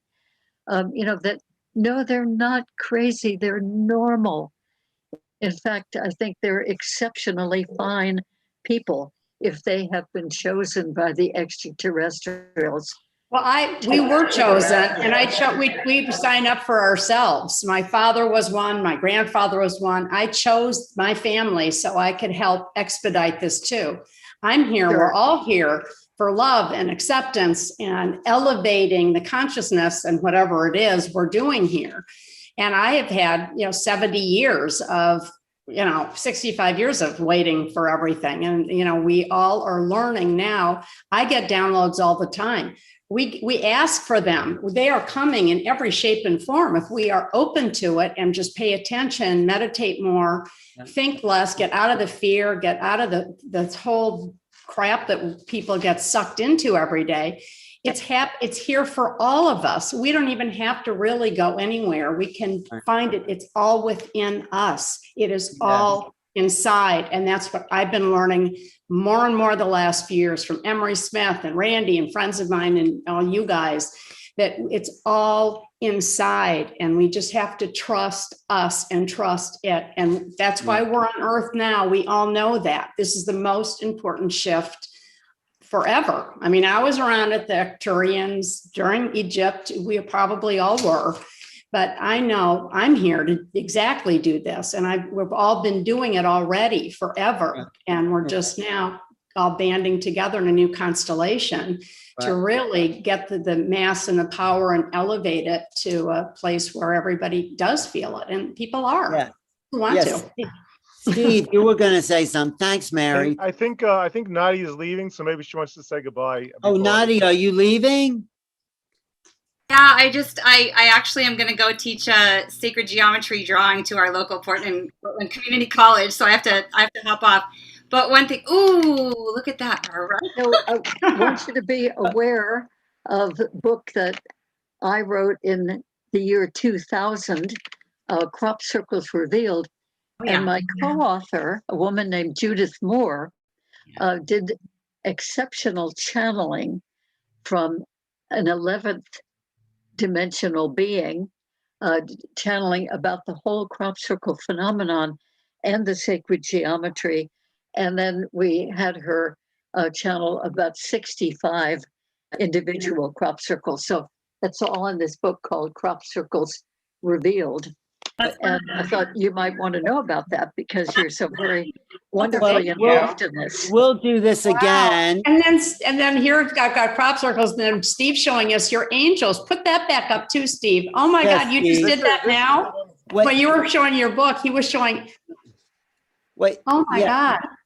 That's the one that I was working on first, the one that looked squibbly. And but before you go, Nadia, I want to ask you a question before you go.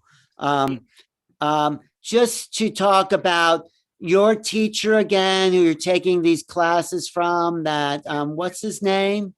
Yes, and I do have one last sentence, but I want to absolutely advocate for, it's a little tricky, Sean Esbjorn Hargens. So he's teaching a year-long exo studies class, and I've been taking it. It's almost finished. It's everything non-consensus reality. It's been a year of studying the paranormal, government programs, Sasquatch, site retrieval or crash retrieval. And Barbara, I've learned about so many people there. And Barbara, that book, that's a Bible, for crop circles. And so I really would love to plug Sean Esbjorn Hargens and Exo Studies. You can Google it, exostudies.com. But also there's the Exo Metaverse, which also offers experiencer groups. And that's Zenka Caro. And she's doing Zenka, she's right down the street here. Yeah. So that's the Exo Metaverse. And then one last plug is that, is it Stuart Davis with Artists and Aliens? His podcast is awesome, and they have an experiencer group as well. So this is all part of what we're doing by validating it. What was that called? That last one? Ancient, what'd you say? Ancients and Aliens? Artists and Aliens. Nadia, Nadi, can we get Sean on this program on the ET Roundtable? Absolutely. Okay. There's so many artists, just like Steve, the things you're holding up. Artists have so much contact, right? And so Absolutely. I am gonna pop up. And Nadi, before you leave, This is Nadi, mine last week. before you leave, Nadi, I just want to say that one of the things that we've tried to say with this group over the weeks is the outsider artist Yes. and the narrative grab. Now, we have to be Yes. careful because there are people out there who are experiencers and things get funneled down. People grab the narrative, people grab the spotlight, people suck the oxygen out of the room. I'm guilty of it. Everybody's guilty of it. But we have to really open up the narrative, deny the narrative grab. When somebody grabs the narrative, let's be, if it's love, we have to love other people's experiences as our own in a way. You know what I mean? And so we really have to be careful. The media is not our friend. It's because it's a mediated experience. We've talked about this in the past. Yes. And we want the Good one. immediate experience. The immediate experience is where the love and God and the energy comes through. So, and the immediate experience. Never is the thought I heard you creative act. say that, Steve. Thank you. What? I never thought I heard not you the say consuming that. act. The creative act is the immediate experience. When the thing is created, then it becomes the mediated experience. Yes. And we need to stay in the moment of creativity, the mythos as opposed to the logos. And Henrietta would talk about the poetic aspect and the glossalia and the light language stuff. I call it glossalia. But let's not grab the narrative. I won't. I'll shut up again. Thank you. No, nice no. meeting, Nadi. Nadia, I'll talk to you later. Let's meet in Sedona. Let's meet and we'll go. Yes. Can I add one last thing and then I'll pop off? Yes, please. It's so important for changing the narrative.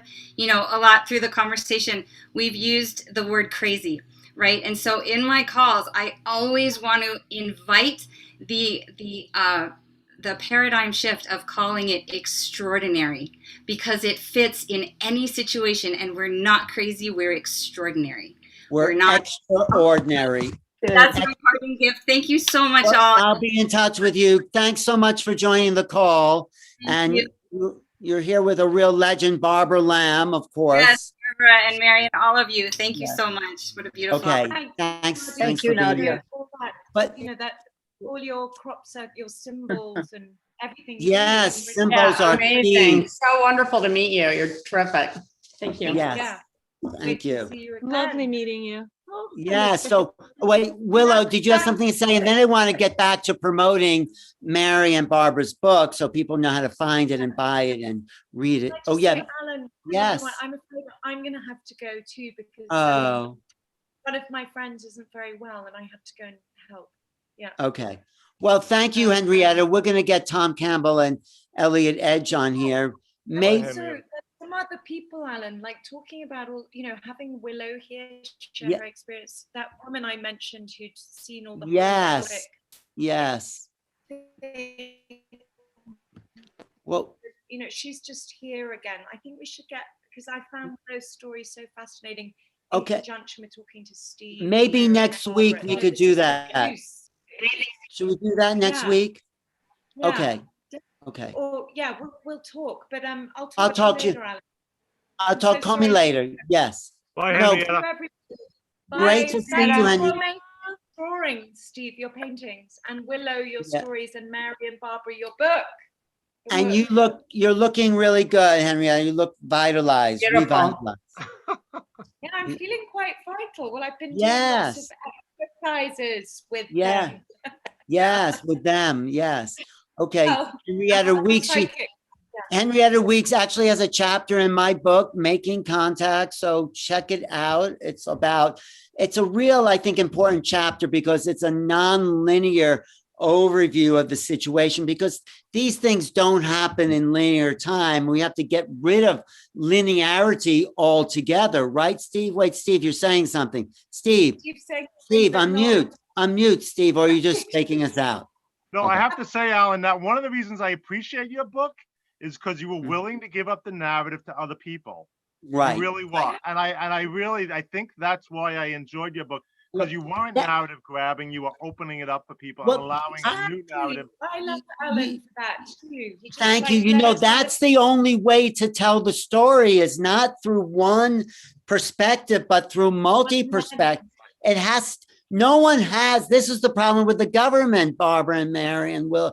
They don't know what to say about it. So they keep hedging it because Dumbing they it haven't down. figured, it's not a narrative in a sense. It's not linearity. Right. And they can't explain that from the left brain, you know, so. It's Indra's web at this Alan- point. Yeah. Go ahead. What's that, Yeah, Henrietta?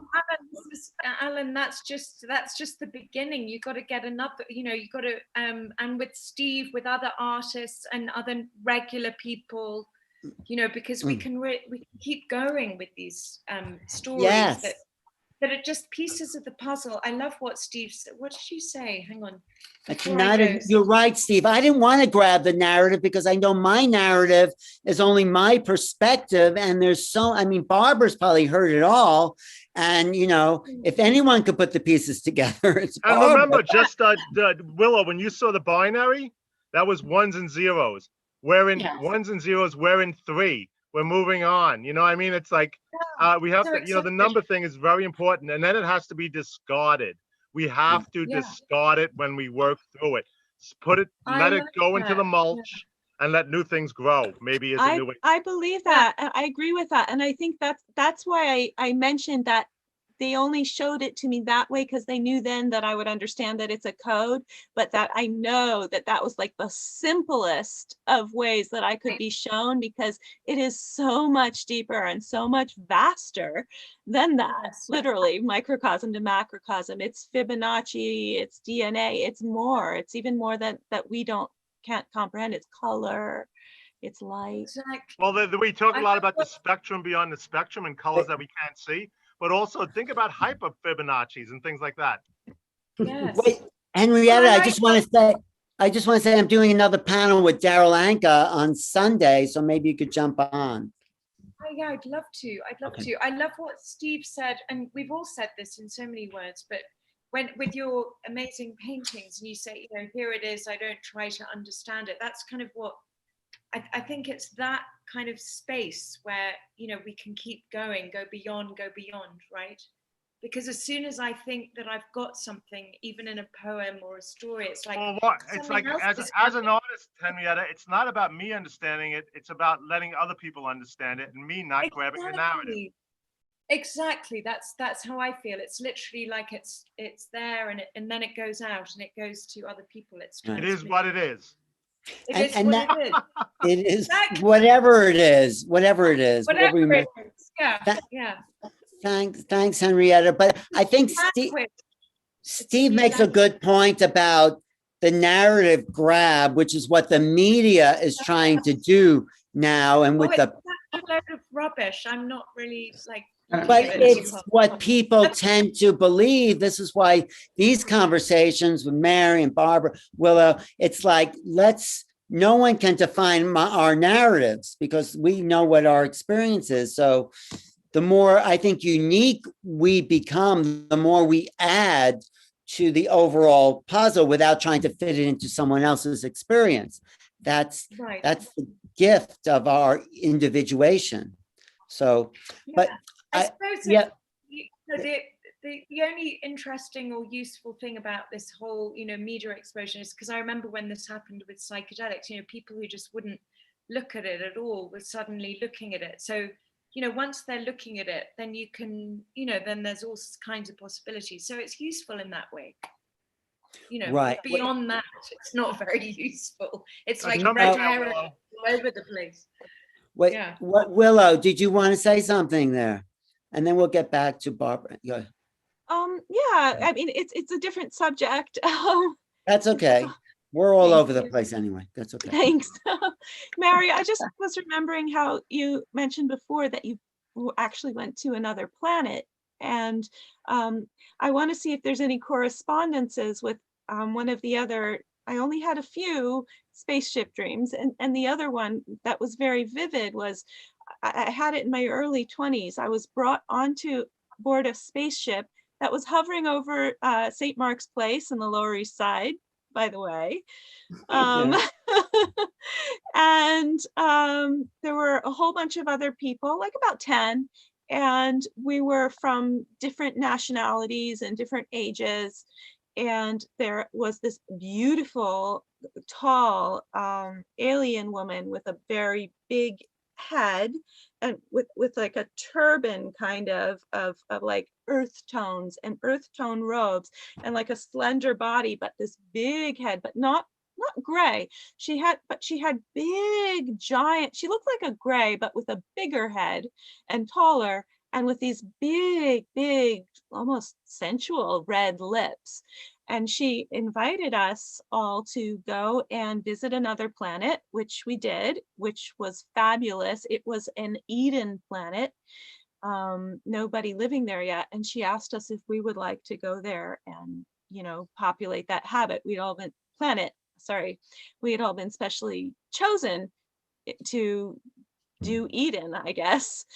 I actually turned it down because I was a little bit afraid of having to do that. It sounded kind of rough to me. And I wanted to continue my life that I had. But it was very real, lucid dream. What's your experience on another planet? Right. What I'd love to do, my son's coming over at 6:00, which is in a few minutes. I'd love to, maybe we can shift this conversation because we have so much more to talk about to another time. And I don't know what our time frame is, but I'd love it if we could finish up maybe with the book. And I'd love to continue this. Finish up with the book. And my idea, if I see you and Barbara and Laughlin, we could do an in-person thing, which would be really fun. Yes, that'd be wonderful. But to be continued, Willow. All right, but let's finish up with the book. And Barbara, you can hang out a little bit after. Sure. But show us how to get the book. Give us a kind of overview. And I think people should buy the book to read to their children. So go ahead, Mary. Go ahead. Well, I'll say something and then you can continue. No, but show us the book. Show us the book again. It's Kids Adventures with E.T. Friends in Space, Barbara Lamb and Mary Edwards. It's on Amazon in a soft cover and a hardcover and Kindle. On Amazon.com is probably the best, most direct way.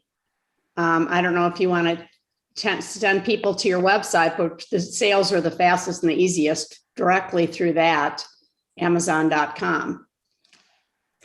Okay. So you can type, if you go to Amazon.com, I think the quickest way to actually get to it, because of course they've got millions of books on there. If you type in, you click on books, and then you type in E.T. Friends in Space, just the bigger part of the title. That should get you right to the book page where you could order hard copy or soft copy or Kindle. So just type in E.T. Friends in Space. And truly, I want to emphasize that even though this book is geared toward children, it can be of real interest to any age. So we'd say children of any age up till 110. or more. Well, Or more. The children are the pioneers of the future. We hand the torch to them to get inspired and learn and keep open minds for the next generation. And we know that through a book, through color and drawings and sitting down with your children to read through something is an incredible way to fuel a child's new interest in space or discover it creatively, in conversation with their family or whoever they're reading it with. But they are our future, and it's exciting. Would you say there's never been a book like this before? Is that fair to say? We have, unless it came out today, we did a lot of research. We both looked at it a lot. There's nothing yet that is positive, that has real stories by real us who are experiencers ourselves. And I am an ET hybrid, but no, we haven't seen anything like this out there. And we've gotten some great response, and who knows, but we're here to just let the ripple effect do its thing, and hopefully people will respond. And it's all about validation, positivity, and keeping minds open.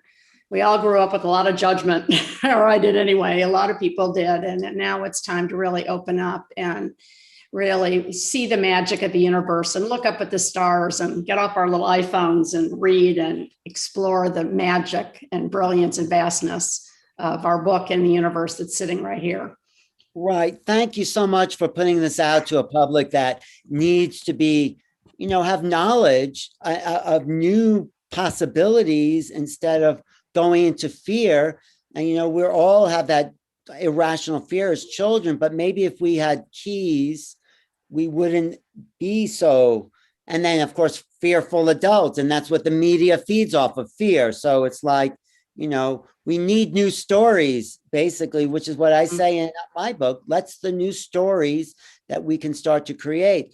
So, Barbara, if you have to go, Mary, it's okay. But I just wanted to get one more story that really stands out for you in this book that you really love and want to have people hear. I love all of them, actually. And since they come through real experiences, well, one of them, which I hope you can see if we could get the bigger screen here on this. Yes. Yeah. What is that? Okay. Whoops. I pulled that one up too, Barbara. That's our second favorite. Yeah. What?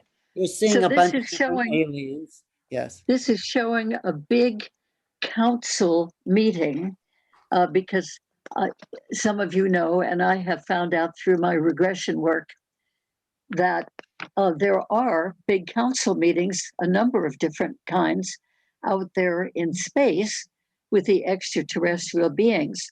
One of them is the Galactic Federation, which is bigger than the one that we have pictured here. But anyway, there are members of many, many different species, many different planets who are represented in the Galactic Federation. And it's kind of like a big United Nations in that many different groups of extraterrestrials from different planets belong to it. And some of the beings on other planets do not belong to it. They do not deserve to be on that council because of ethical considerations. And the Federation considers planet Earth as not being qualified to be a member of that federation because we kill each other and we're ruining the earth and we abuse animals and all the other things that we abuse here. And so they would like to see us evolve enough so that we can be part of that great galactic federation. So this is the last picture that we have in the book, and my intent of that one is to be inspirational for people, that a child having these experiences, if that child evolves enough in consciousness, in perspective, in spirituality, in universality, that he too would have a chance of being a member of that great galactic federation. Nice. So, yeah, so we have said in that book that, or under that picture, that, so this is a child speaking. He says, "They tell me that when I grow up, I can go to the Galactic Federation Council meetings with many different kinds of space friends from many planets. I can be one of those people who speak for planet Earth." So, hopefully that gives a bit of inspiration to children too. Yes, this is beautiful. I think you've done a great job, and that's moving the narrative to new possibilities. Before we wrap up, I want Willow just to talk about her practice and how she's been helping people deal with this. Like you guys should definitely talk Willow and Barbara. But go ahead, tell us, Willow, how you're working with people who've had experiences. Well, thank you, Alan. What I wanted to actually say, my little shameless plug here, is that I would like to open my practice to people who are having experiences. Maybe even create a group therapy, a group for it. That's, I got that idea from you just now, Barbara, and it's wonderful. I'm sure there are people, all over the place who would benefit from these kind of groups. Yes. So I just wanted to put that out there. You can find my practice on my Facebook page for that. It's called Spiritual Psychotherapy with Willow good. Bee. And I have another group, which is a fun place for anyone who just feels like they want to talk about their experiences. It's a Facebook group. It's called Spiritual Ascension, Mystical Visionaries. That's Right. kind of long. Spiritual Ascension, Mystical Visionaries. And lastly, I have created recently a group, a page on Facebook called Spiritual Sojourns, which will be taking small groups of people to powerful places like Sedona, for instance, where we can do meditation on raising our own vibrational frequency through using our toroidal field and the Merkaba, which I think of as sort of like a generator to get your light body and your toroidal field going, along with Qigong infused yoga, which I teach. So that's it. That's my shameless plug. And it's just been an honor being with you. Don't be shameless. I'm promoting my book here, Making Contact, for people who want to know more about it. Barbara, can you just relay your experience of the book again? Because you gave a great review of my book. Oh, yes. Well, I really want to plug Alan's book too. It as I said to him after I read it, that it's the most comprehensive book that I have ever read about the extraterrestrial phenomenon. And he's got these wonderful people who've written excellent chapters, and each one from a different perspective about the whole phenomenon.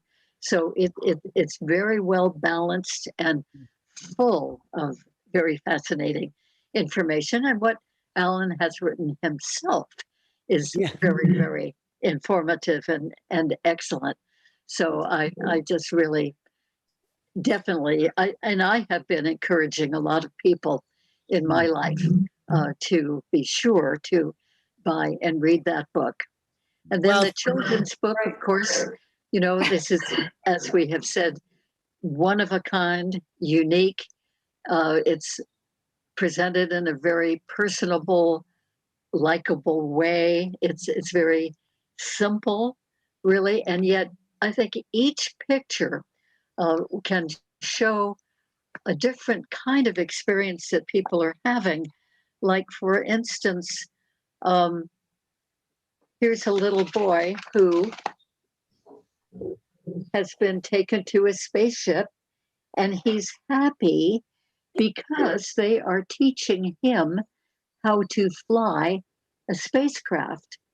Now, many children whom I know and have worked with have been taught from childhood about piloting the ships when they grow up. And then I've also regressed adults. One was a man, one was a woman, who even in their life here on Earth as a man and as a woman, in each of those cases, that they occasionally visit the craft that they came from in another dimension or another lifetime, possibly. But anyway, in this lifetime, they are living here on Earth as a human. And then occasionally they go back onto this spaceship with the kinds of beings that they partially are themselves. That's a big one right there.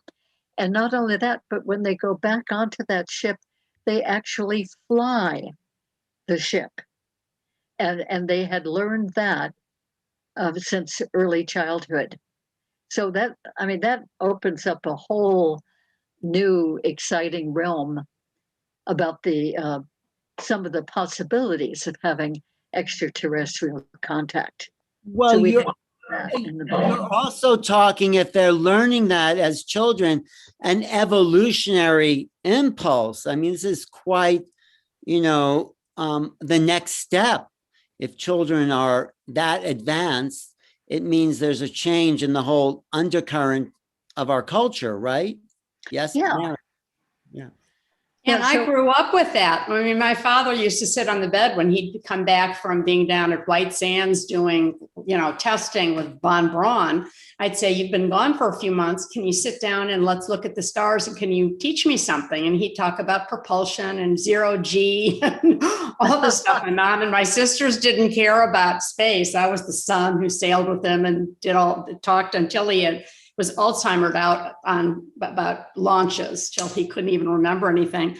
But anyway, that's what I got. And we are all, many of us are parents, and we remember those moments. And those were the best moments of my life still today, is him inspiring me about talking about the planets and the stars and propulsion and the ships, and we draw them together.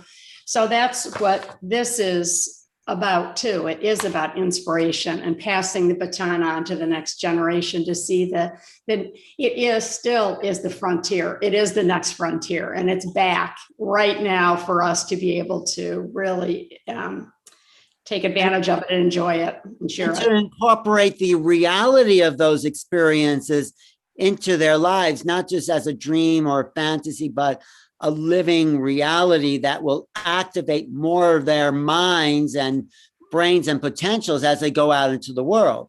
So that's, I think, the key here. So thank you both.